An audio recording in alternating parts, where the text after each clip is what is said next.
Bom dia, meus irmãos e irmãs, em nome do Senhor Jesus, o Senhor da glória. Meus irmãos, vamos orar ao Senhor nosso Deus. Pai nosso que estás nos céus, bendito, santo, soberano. Tu és bom, tu fazes o bem, a tua misericórdia, Senhor, dura para sempre. Louvamos-te pelo dom do teu Filho, nosso Senhor Jesus. Agradecemos-te este belo dia, sobretudo porque é o dia que o Senhor fez. É o dia do Senhor. Ajuda-nos para que glorifiquemos o teu nome nesse dia. Perdoa os nossos pecados. Dá-nos entendimento. Oramos em nome de nosso Senhor e Salvador Jesus Cristo. Amém. Meus irmãos, vamos ler 1 Crônica 29, versículo 10.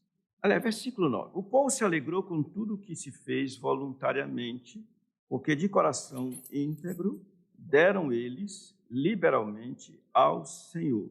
Também o rei Davi se alegrou com grande júbilo. Pelo que Davi louvou ao Senhor perante a congregação toda e disse: Bendito és tu, Senhor, Deus de Israel, nosso Pai, de eternidade em eternidade.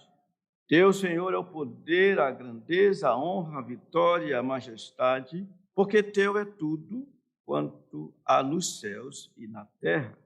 Teu, Senhor, é o reino, e tu te exaltaste por chefe sobre todos. Riquezas e glórias vêm de ti, tu dominas sobre tudo. Na tua mão há força e poder. Contigo está o engrandecer e a tudo dar força. Agora, pois, ó nosso Deus, graças te damos e louvamos o teu glorioso nome. Porque quem sou eu e quem é o meu povo para que pudéssemos dar voluntariamente todas as coisas? Porque tudo vem de ti e das tuas mãos tu damos. Porque somos estranhos diante de ti e peregrinos como todos os nossos pais, como a sombra são os nossos dias sobre a terra, e não temos permanência. Senhor nosso Deus, toda esta abundância que preparamos para te edificar uma casa ao teu santo nome, vem da tua mão e é toda tua. Bem sei, meu Deus, que tu provas os corações e que na sinceridade te agradas. Eu também, na sinceridade de meu coração, dei-te voluntariamente todas as coisas.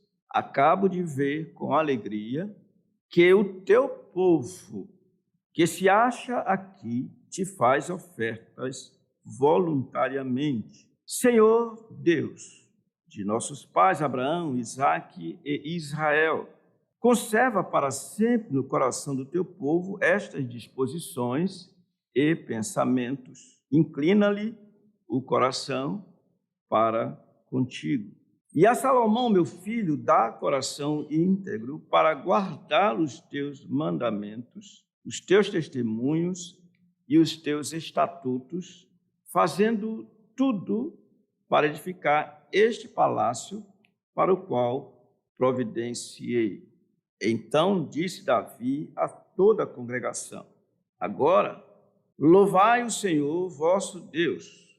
Então, toda a congregação louvou ao Senhor, Deus de seus pais. Todos inclinaram a cabeça, adoraram o Senhor, e isso perante o rei. Ou seja, se prostraram diante do rei, dá a impressão que se prostração diante do rei, como se ele estivesse recebendo a adoração devida a Deus, mas não é.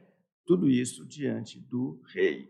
Meus irmãos, vocês lembram que domingo passado, quando estávamos completando exatamente 34 anos como igreja instituída, abrimos o texto, lemos evidentemente que a partir do versículo 1 e vimos que o que está ocorrendo aqui a partir do versículo 10 é o rei Davi, cheio de grande alegria, juntamente com o povo, dando graças ao Senhor, louvando ao Senhor. E é interessante que, como vimos, eles fizeram isso, admirados, porque eles doaram de modo voluntário, eles doaram de modo abundante e eles doaram com alegria. Vocês lembram que nós falamos sobre isso? E, de fato, felizes são os que dão ou doam de forma espontânea ou voluntária, de modo profuso ou abundante ou pródigo e com alegria. Sem dúvida nenhuma, quando isso ocorre, nós entendemos o que o Senhor Jesus disse. Mais bem-aventurado é dar do que o quê? Receber. Então, nós olhamos já no início e vimos pelo versículo 10, já aqui no versículo 10, que Davi adorou o Deus de Israel, o eternamente bendito. Porque está dito aqui, pelo que Davi, diante daquilo que eles fizeram, Davi louvou ao Senhor perante toda a congregação e disse: bendito és tu, Senhor, Deus de Israel, nosso pai, no caso Jacó, o Deus da aliança, de eternidade em eternidade. E, de fato, Deus ele é eternamente bendito.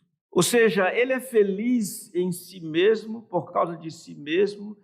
Ele, de fato, se só tem uma pessoa que não pecaria ao dizer assim: oh, como eu sou bom, como eu sou todo-poderoso, como aí todas as características próprias de Deus e que pode adorar a si mesmo e não pecar, só Ele. Porque quando nós achamos que sabemos alguma coisa, na verdade nós estamos demonstrando que não sabemos nada, porque se ensoberbecer quando se recebe tudo é insensatez. Mas no caso dele, não. Por isso ele é bendito eternamente. De eternidade a eternidade ele é bendito. Em segundo lugar, nós vimos que Davi reconheceu ser o Senhor, Jeová, o grande eu sou, o Altíssimo sobre todos, ou sobre tudo. Está aí.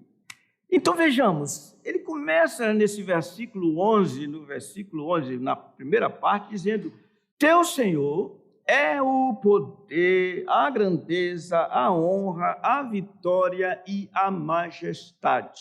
Meus irmãos, nós vamos ficar admirados quando, pela graça do Senhor, naquele dia, estivermos diante do Senhor, diante do trono e diante do Cordeiro, e nós proferirmos juntamente com os anjos eleitos aquilo que está registrado em Apocalipse no capítulo 7, que nós cantamos aqui. Nós cantamos aqui. Ao nosso Deus, que se assenta no trono, e ao Cordeiro pertence a salvação, a honra, as ações de graças, a glória, a sabedoria, a força, o poder, tudo pertence a Ele. Então nós vamos ficar boquiabertos, porque em todo o tempo da nossa existência, Ele esteve nos dirigindo, nos governando, nos guardando, nos assistindo, e nós nem sempre tivemos consciência disso e, portanto, não fomos gratos ao Senhor quando deveríamos sê-lo em toda a nossa vida. O ar que respiramos, a luz do sol que brilha sobre nós, a criação que foi feita para dar o sustento ao homem, como nós vimos no Salmo 104. Quando eu falei assim, e deu o fruto da videira que produz o vinho, que lhe dá brilho ao rosto, alegra o coração, o óleo que dá brilho, o azeite que dá brilho ao rosto, tudo vem das mãos do Senhor. É Ele quem fecha, é Ele quem abre a madre.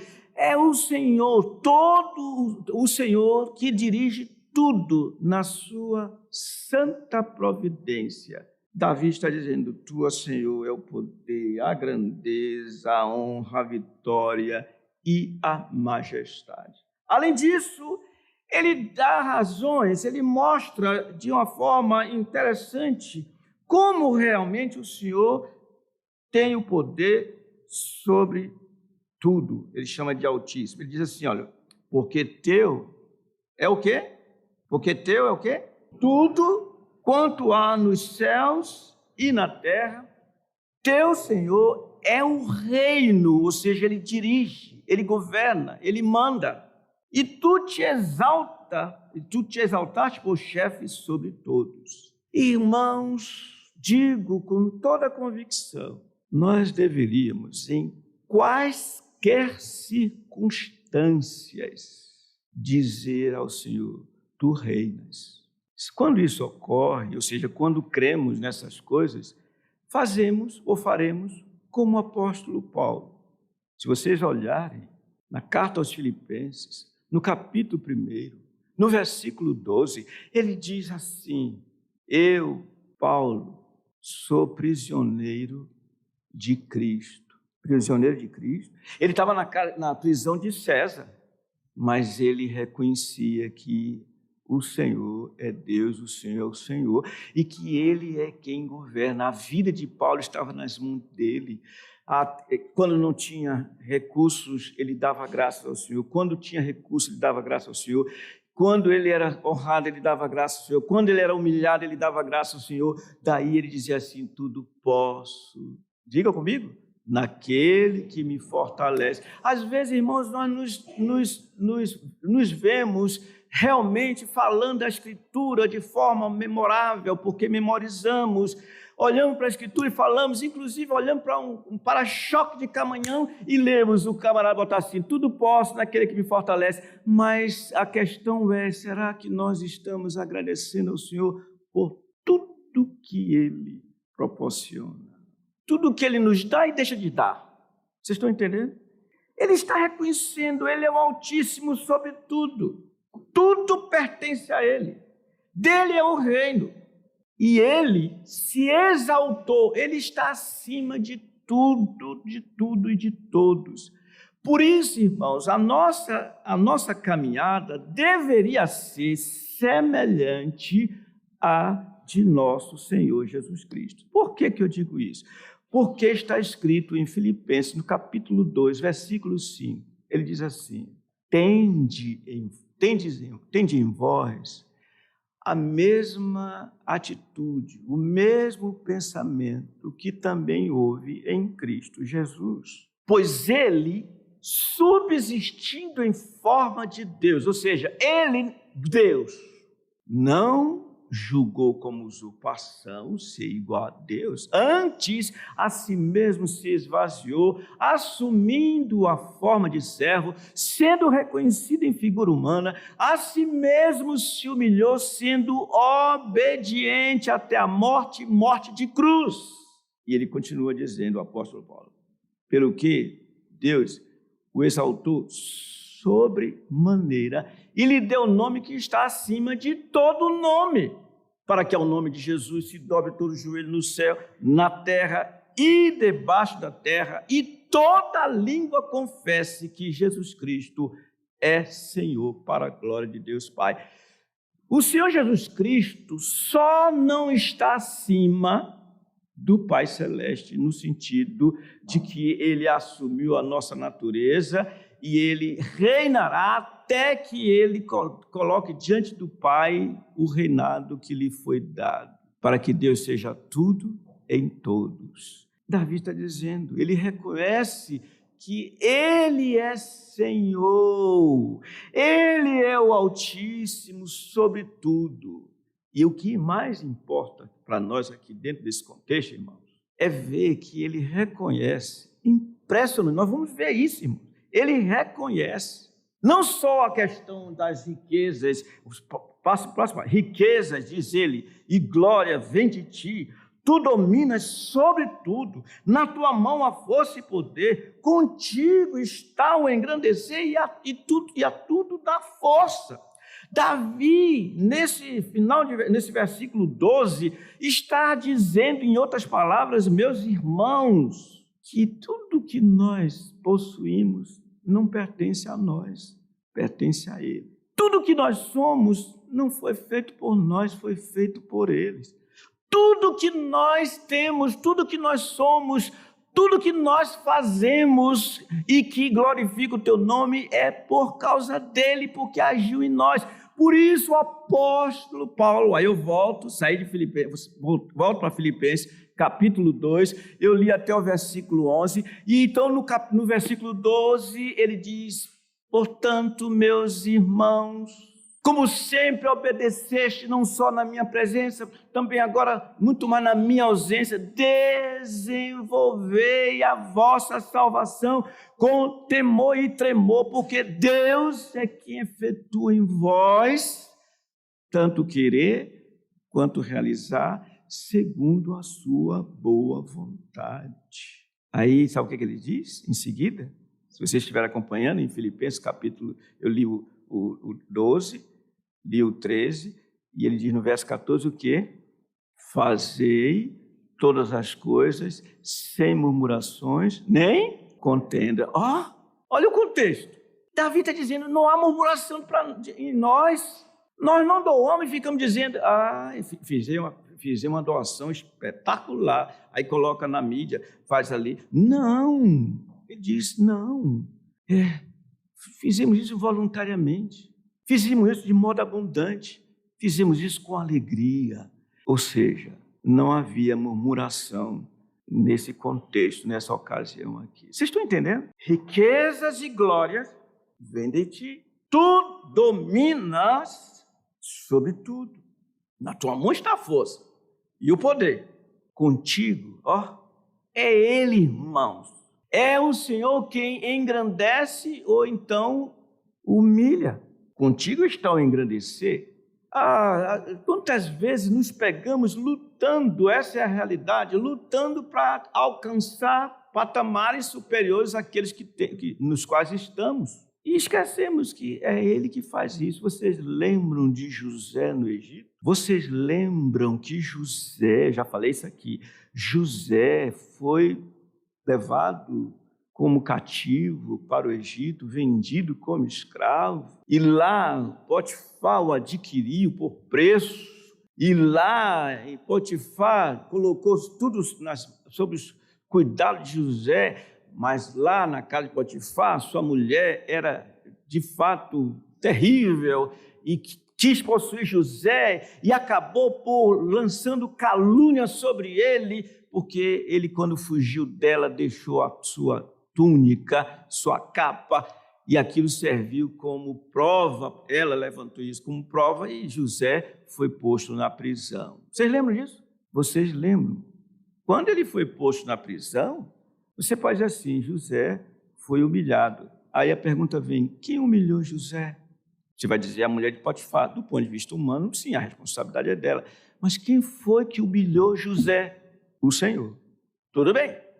José preso. José decifra, ele interpreta, melhor dizendo, os dois sonhos daquele do copeiro-chefe, do padeiro. Mas José, como eu já ressaltei aqui, num momento assim de humanidade, porque ele era humano, ele falou para o copeiro-chefe, quando você for restituído ao seu cargo, estiver dando lá diante de Faraó o devido seu cargo, ele provava as comidas, a bebida e entregava para o Faraó.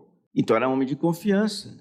Ele disse, quando você estiver lá, você lembre de mim, fala para o Faraó, quebra meu galho. Em outras palavras, seria isso, quebre meu galho, porque eu estou aqui, nessa masmorra, eu nada fiz para estar aqui. Sabe o que o Senhor fez com José? O Senhor fez com que aquele copeiro esquecesse do grande favor que José prestou a ele e dele não se lembrasse. 2 anos depois, não são 2 dias, irmão, nem 2 meses, 2 anos depois, o Senhor, interessante, fez o copeiro lembrar e contar para Faraó. Então o Senhor humilhou José aquele período todo e depois o exaltou. Eu vou usar a expressão sobremaneira. E ele é uma figura do Senhor Jesus Cristo. Faraó seria a figura do Pai com todos os limites possíveis. Vocês estão entendendo, irmãos?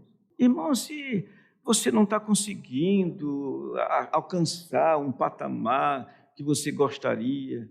Olha, eu vou dizer assim, usando a palavra do apóstolo Paulo, não te preocupa com isso. Agora, se tiver oportunidade, aproveite. Sabe qual é o contexto dessas palavras que eu disse aqui? Se tu é escravo, naquela época era escravo, não era dono de si, não. Se tu és escravo, não te preocupa com isso, não. Siga servindo o Senhor. Mas se tiveres oportunidade, fique livre. Por quê? Porque tu dominas sobre tudo, na tua mão está a força e o poder, contigo está o engrandecer. E eu já disse, e também o abatimento.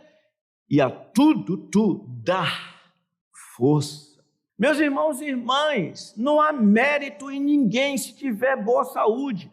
Não há demérito em ninguém se não tiver uma boa saúde. Não há, porque Ele é quem comanda, quem governa, quem sustenta e quem dá força e tira força. Por isso, Ele é bendito eternamente. O que é que vocês dizem? Amém. Amém. Alguma dúvida, irmãos? Enquanto isso, sim. Enquanto isso, falar aqui que nós temos uma presença ilustre nesta manhã. Nosso irmão Mesquita está presente. Fique em pé aí, Mesquita, rapidinho, enquanto eu ajeito aqui a água. O que é que nós vamos dizer para o nosso irmão Mesquita? Seja bem-vindo, em nome de Jesus. Mesquita, que bom lhe rever. Veio de vez mesmo? Ótimo, que bom. Você comeu a comida nossa ontem na casa dele? Todinha, porque ele convidou a minha e minha esposa, a gente não podia ir, eu disse, Mesquita vai ficar gordo dessa vez. Prazer, Mesquita, viu? Prazer, é tão bom voltar, né, Mesquita? É bom demais, Sim, alguma pergunta? Sim, senhorita. A irmã verifica que o mundo vem com algumas afirmações, como, por exemplo, sei que nada sei, algumas músicas, sou errada, sou errante, não sei nada dessa vida. Mas, diante dessa exposição de que o Senhor domina sobre tudo e esse reconhecimento de que o Senhor domina sobre tudo, isso representa uma sabedoria do cristão e de que forma o cristão pode agir perante essa incerteza do mundo com a certeza do que nós temos aprendido. Ok, vocês entenderam? Imagina se não tivesse essa segunda parte da pergunta, porque eu fico só na minha, eu bebo água. Aí eu nem estou ouvindo direito o que está se perguntando, porque eu sei que vai ser replicado. Aí depois vem a replicação e aí fica mais agradável para mim. Isso é esperteza, irmão. Esse sistema é ótimo. Será que eu me lembro o que ela disse, a primeira e a segunda? Vamos lá. Antes de tudo, vamos pensar aqui a questão do que nós sabemos. Enquanto ela falava, eu verificava o que o apóstolo Paulo disse aos coríntios que eram soberbos, achavam que eram os bambambãs da sabedoria. Ele diz assim, no que se refere às coisas sacrificadas a ídolos, reconhecemos que todos somos senhores do saber. O saber ensoberbece, mas o amor edifica. Eu acabei de ler a primeira carta do apóstolo Paulo aos Coríntios, do capítulo 8, versículo 1. E ele diz no versículo 2, se alguém julga saber alguma coisa, com efeito, não aprendeu ainda como convém saber. Mas se alguém ama a Deus, esse é conhecido por ele. O mundo, de fato, fala, às vezes, algumas coisas dessa maneira.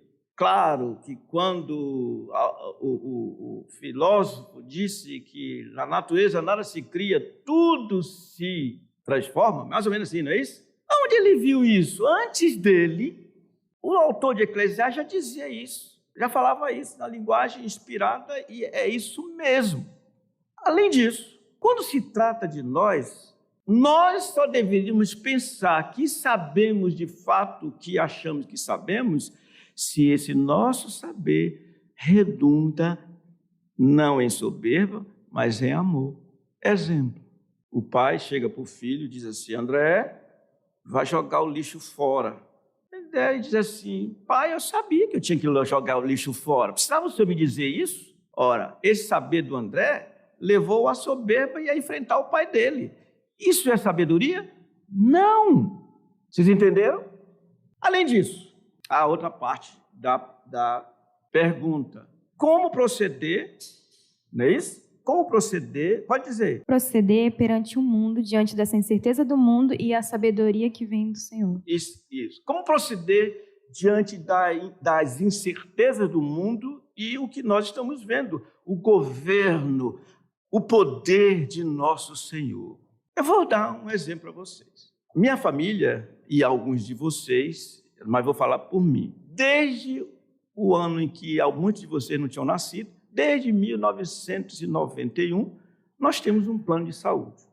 E aí, os jornais anunciaram semana passada que esse plano faliu. Irmãos, eu vou falar com você, eu queria ser assim em todas as situações. Eu não estava nem aí, porque eu disse, o Senhor proverá.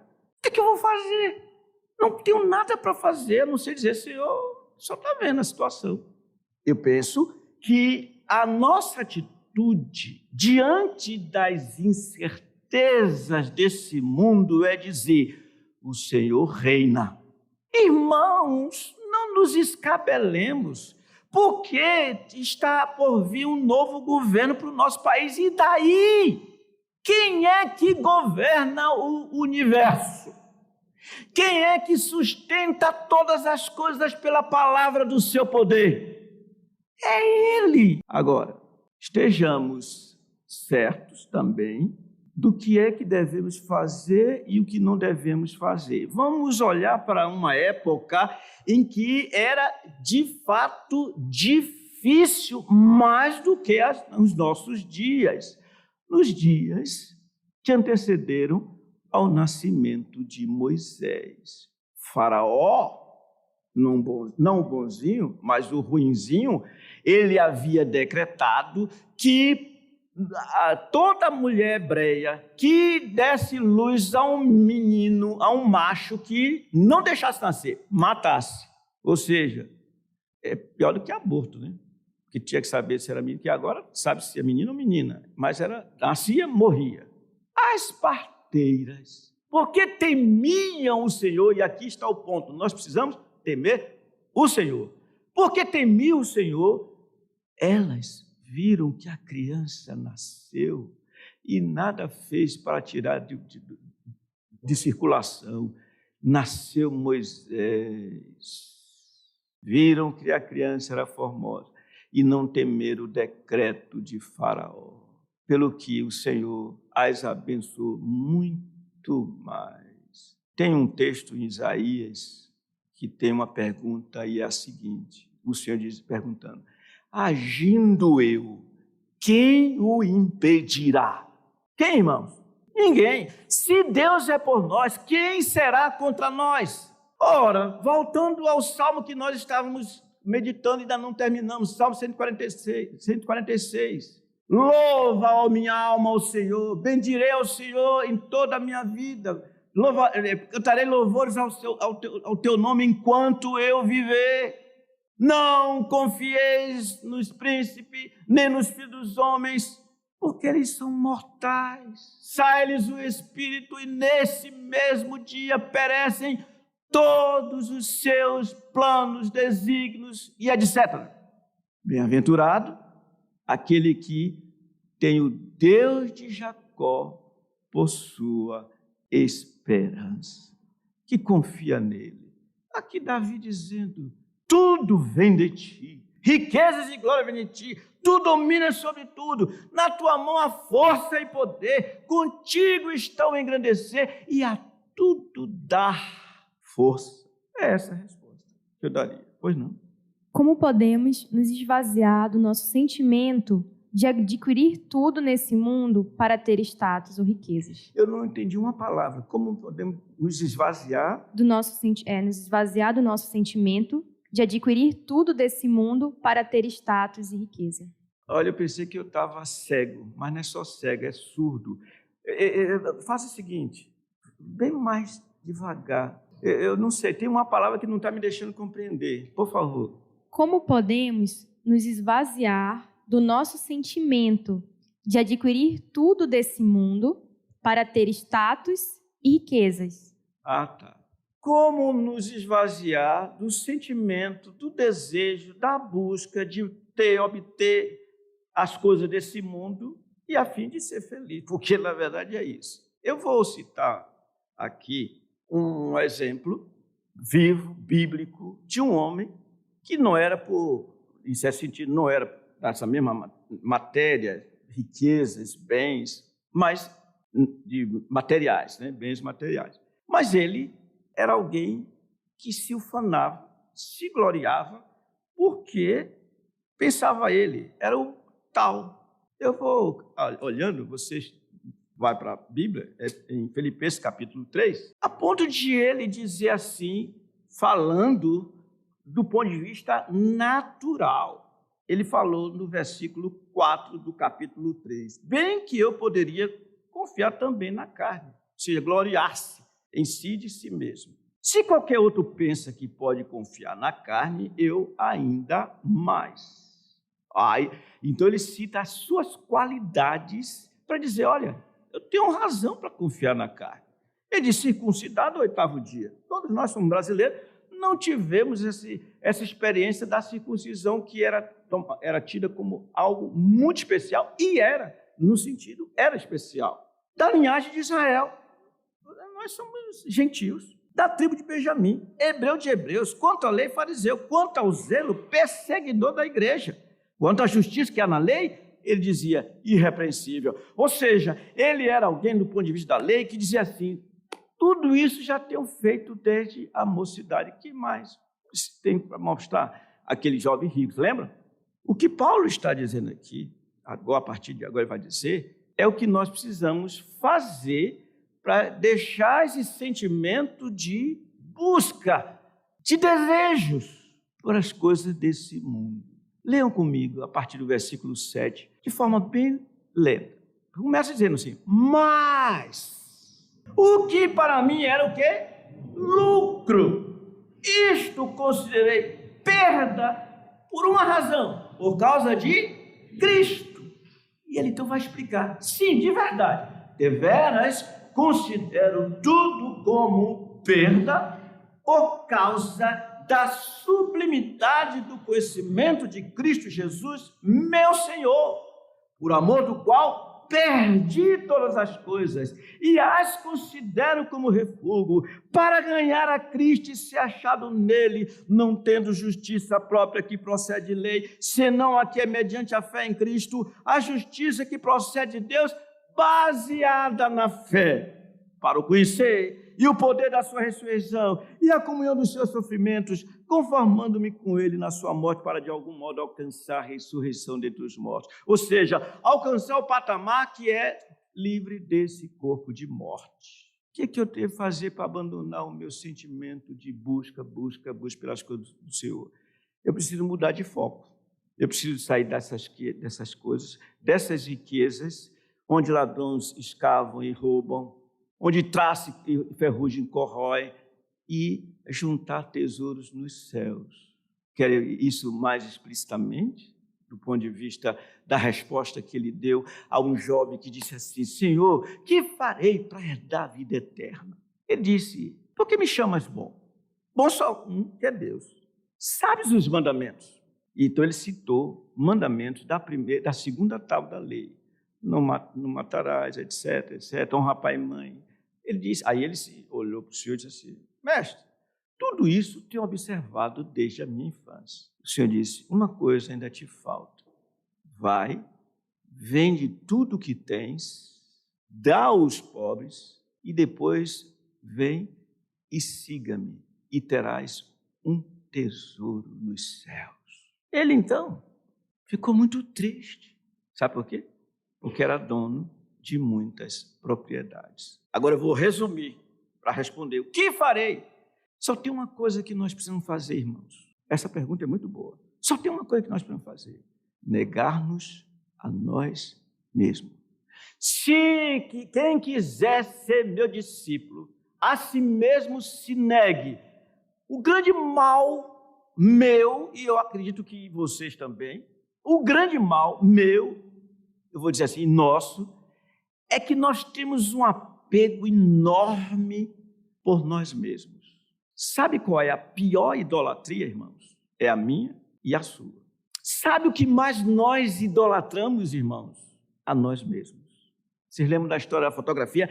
Eu vou morrer falando. Olha, quando vocês forem ao sepultamento, se acontecer isso, se for no sepultamento, quando vocês olharem assim, antes de jogarem as terras assim, naquele caixão, vocês lembram assim, ei, quem você olha na foto primeiro? Você olha para o caixão e diz assim, ele dizia assim, quem você olha na foto primeiro? Está aqui a minha digníssima. Quem você olha na foto primeiro? Você vai dizer assim, eu mesmo, não tem jeito. Sabe por que a gente olha para nós mesmo na foto? Porque nós nos amamos muito e com isso não conseguimos cumprir o mandamento que o Senhor diz, amarás o teu próximo. De que maneira? Como a ti mesmo. Não dá. Se eu amar o meu próximo como a mim mesmo, eu sou feliz, porque eu posso dizer, eu amo porque ele me amou primeiro, mas é uma miséria, porque há algo que está no centro, por isso se chama, os filósofos, os psicólogos gostam muito disso, eles com essa expressão, egocentrismo, é o eu no centro, o eu, resultado, egoísmo. Porque eu estou no centro, tudo é para mim, tudo é para mim.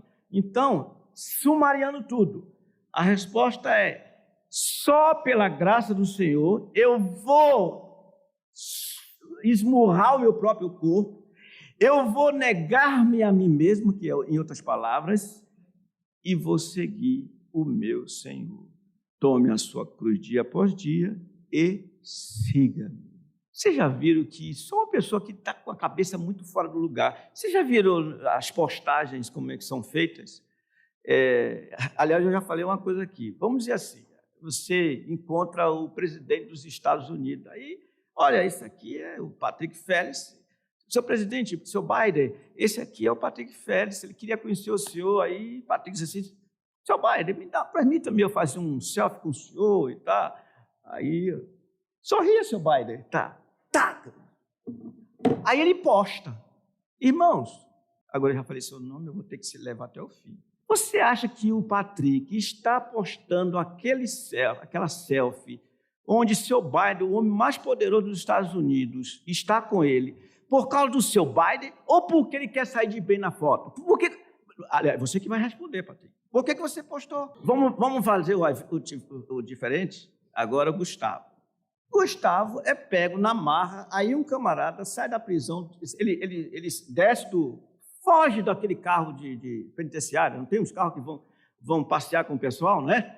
Aí ele desce, sai correndo, aí encontra o Gustavo e diz, ei, quem é você? Rapaz, faz uma selfie comigo aí, porque senão eles vão me pegar. Aí o preso e manda para ele. Ele vai publicar? Mas por que ele não publica? Porque ele vai ficar mal na foto, porque o homem é bandido, ele vai ficar mal na foto. Irmãos, lamentavelmente, nós somos egocêntricos. Consequentemente, egoístas. Tudo é para mim. Respondi a pergunta aí? Veio lá de cima, foi essa pergunta? A pessoa que perguntou já respondeu. Obrigado. O pastor respondeu a minha dúvida. Obrigado também por ter dito que eu respondi a pergunta. Gostei. Ok. Tudo bem por aí? Deixa eu ver. Eu fiz alguma coisa contra vocês? Vocês estão me olhando assim e não perguntam nada, não dizem nada? Estão com frio? Alguém está com frio? Seu diácono, você está matando algumas pessoas por aqui. Tudo bem, então? Podemos prosseguir? Olha o ápice. Davi reconheceu ser somente de Deus as ações de graças. Está aqui. Bota o texto aí, por favor. Agora, pois, portanto, ó nosso Deus, graças te damos e louvamos o teu glorioso nome. Meus irmãos e irmãs, há quem diga, de forma equivocada, que os felizes são aqueles que se autopostam, aqueles que se veem como fortes, aqueles que se veem como donos disso, daquilo outro. Mas Davi não fez assim. O que Davi era, irmãos? Vocês lembram? Era o quê? Rei. Mas olha o que esse rei fala no Salmo 40. Por favor, Salmo 40. Salmo 40, versículo 17. Vocês vão ler comigo assim, bem com vagar, tá? Bem com vagar. Vamos lá? Eu sou pobre e necessitado, porém o Senhor cuida de mim. Tu és o meu amparo e o meu libertador. Não te detenhas, ó Deus meu. Irmãos, felizes os que têm essa consciência. Eu sou pobre e necessitado, porém Deus cuida de mim. Meus irmãos, a linha é essa aqui. 1 Coríntios capítulo 4.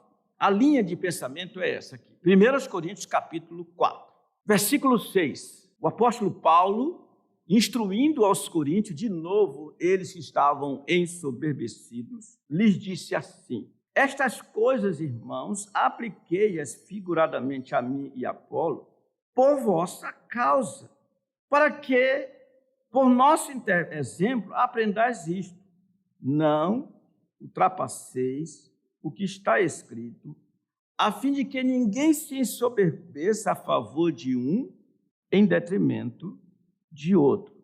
Olha as perguntas. Eu farei as perguntas e vocês respondem, tá bom? Pois quem é que te faz sobressair, ó Igreja Presbiteriana Cidade Nova? Ei, vocês não estão aqui, não? Eu vou repetir. Pois quem é que te faz sobressair, Igreja Presbiteriana Cidade Nova? O Senhor. E que tens tu, ó Igreja Presbiteriana Cidade Nova, que não tenhas recebido? Nada. E se o recebeste, por que te vanglorias como se o não tiveras recebido? Essas perguntas são importantes porque nos coloca no devido lugar. E o lugar é esse: eu sou pobre e necessitado, porém Deus cuida de mim. É isso do ponto de vista da resposta àquele que tudo me dá, tudo faz para mim, que Davi diz: agora, pois, ó nosso Deus, graças te damos e louvamos o teu glorioso nome. Porque eles reconheceram que as três coisas que temos listado aqui devem nos levar à gratidão. Eles doaram voluntariamente ou espontaneamente, abundantemente e com toda alegria.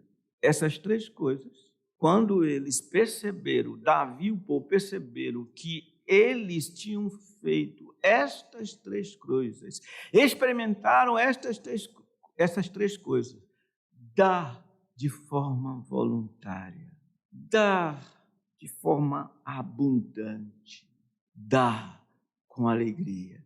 Eles disseram: tudo isso vem de ti, graças te damos e louvamos o teu glorioso nome.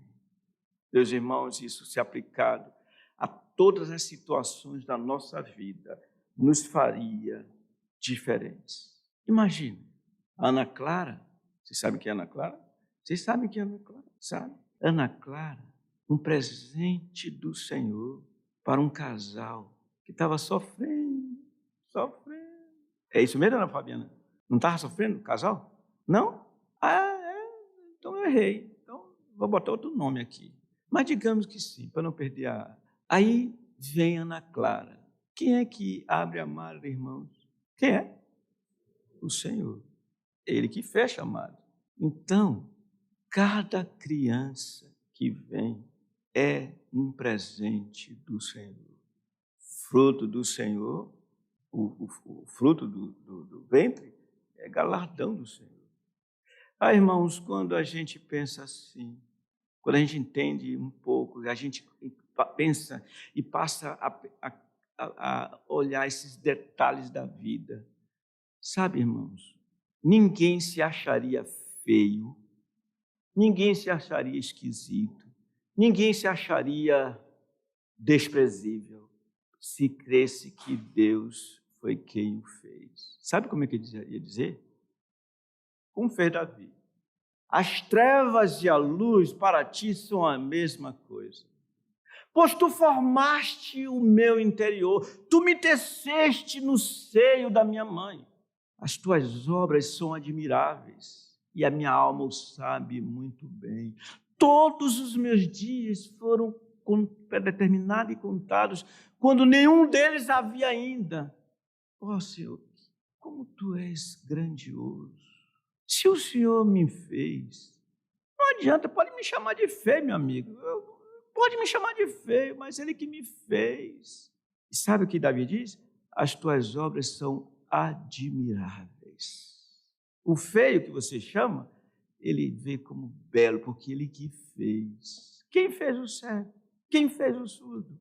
Então, temos motivos de sobra para em tudo dar graças ao Senhor. Tudo bem? Ainda tem outra pergunta aí? Por favor. Não? Professor Davi, tudo bem com o senhor? Está disposto a derramar o fogo daqui a pouquinho? Eles não ouviram não, professor Davi.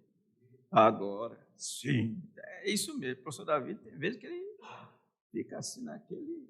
Eu nunca imaginei que esse professor Davi ia ser assim tão quentura. Sim, senhora. Pode fazer a pergunta, só não sei se dá tempo para responder, mas pode fazer. Ok. De forma prática, desculpa, perdão, por favor, eu já ia avançando aqui. Sim. Diante de tudo que foi falado, a irmã chega à conclusão de que esse reconhecimento da grandiosidade do Senhor e do poder do Senhor leva o cristão a ser humilde. Ela pergunta se é isso mesmo. E também como deve ser a postura desse cristão diante não apenas das incertezas desse mundo, mas até mesmo de certezas equivocadas que levam ao ódio ou a outros tipos de atitudes completamente diferentes da palavra do Senhor. Pois é, já respondi várias vezes essa pergunta, essa colocação. Eu digo, irmãos, de fato, quando a gente reconhece que riquezas e glórias vêm de ti, tu dominas sobre tudo, nas tuas mãos há força e poder, contigo está o engrandecer e a tudo dar força. Se eu creio nessas coisas, já falei, mas vou repetir, do ponto de vista político, não estou falando aqui de político partidário, mas do ponto de vista político, venha quem vier, se de repente o nosso país se torna uma ditadura, eu não vou esquentar a cabeça e nós não devemos esquentar a cabeça, porque o Senhor reina. Se vier a ser uma democracia, do ponto de vista positivo, o Senhor reina. No momento em que Ele mandar brasas, fogo sobre a terra, não esquentemos a cabeça, porque o Senhor reina. E uma coisa eu estou certo, o Senhor Jesus nos livrará da ira vindoura. Mas, enquanto isso, eu preciso ter a consciência, o saber, a certeza de que eu sou crente. E tem uma coisa que mostra se eu sou crente. Eu só posso ter certeza que eu sou crente se eu amo, seja a gente da direita, seja a gente da esquerda. Se eu os amo, se eu oro por essas pessoas, se eu oro pelos meus inimigos, então eu posso dizer, nós amamos porque tu nos amaste primeiro.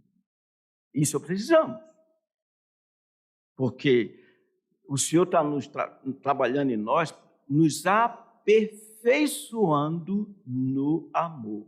Então, começa em casa, como é a minha relação com a minha esposa, como é a relação da minha esposa comigo, como é a relação dos pais com os filhos, qual é a relação dos filhos com os pais. Se nós amamos, não vamos ter medo no dia do juízo, porque o amor lança fora o medo. Caso contrário, a situação é difícil, muito difícil. Que o Senhor nos livre de todo o mal. E termino, concluo, trazendo aquele que mais e de forma plena, absoluta e perfeita deu graças ao Senhor Deus, conforme nós estamos vendo aqui. Eu estou com a Bíblia aberta em Lucas capítulo 10, versículo 21, quando o Senhor Jesus diz assim: naquela hora, diz Lucas, exultou Jesus no Espírito Santo e exclamou: graças te dou, ó Pai, Senhor do céu e da terra, porque ocultaste estas coisas aos sábios e instruídos, e as revelastes aos pequeninos. Sim, ó Pai, porque assim foi do teu agrado. Tudo me foi entregue por meu Pai. Ninguém sabe quem é um filho senão um pai, e também ninguém sabe quem é o pai senão um filho, e aquele a quem o filho quiser revelar. E voltando-se para os seus discípulos, disse-lhe particularmente: bem-aventurados os olhos que veem as coisas que vós vedes, ele, o Salvador. Pois eu vos afirmo que muitos profetas e reis quiseram ver o que vedes. Ele estava diante dos discípulos e não o viram. E ouviu o que ouvis e não ouviram. Meus irmãos, não tem riqueza, como diz o apóstolo Paulo, do que nosso Senhor Jesus Cristo. Então, que nós possamos dizer, de verdade, considero tudo como perda,